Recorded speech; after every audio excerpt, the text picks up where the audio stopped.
Некоторые люди не могут пройти мимо животных, попавших в беду. Это греет душу, зная, что очень многие соотечественники готовы помочь не только человеку, но и маленькому беззащитному зверьку, который оказался в сложной ситуации. Ольга в своем микроблоге поделилась с пользователями социальных сетей прекрасной историей о спасении маленького бельчонка. Она рассказала, что нашла малыша на обочине дороги, он был совершенно без сил и не подавал признаков жизни. Они его с мужем забрали домой.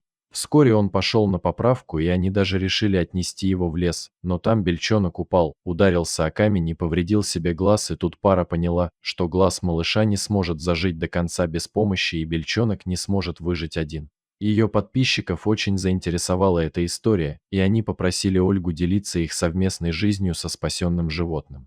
Девушка начала ежедневно выкладывать фото и видео с бельчонком, который стал полноправным членом семьи. Ольга рассказала, что они с мужем дали ему кличку Рэй. Стала прикреплять фото и рассказывать, как их новый друг спит на их подушках, как осторожно ведет себя, когда в гости приходят посторонние в дом, как стригут когти малышу, ведь у него нет возможности стачивать их в естественной среде. Также показала, как питается Рэй, прикрепила несколько фото, где он кушает орехи, грибы и ягоды. Подписчики удивлялись и одновременно умилялись, каким бельчонок стал настолько ручным.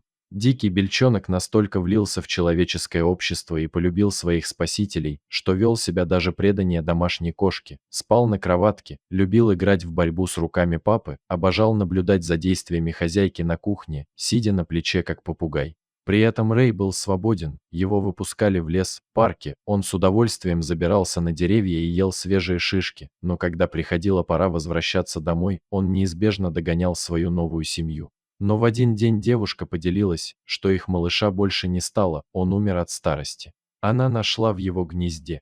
Теперь они с мужем также подкармливают других белок, поделилась Ольга в своем блоге. Очень трогательная и теплая история с грустным финалом. Однако Рэй прожил довольно долгую и счастливую жизнь в кругу людей, которые его безгранично любили.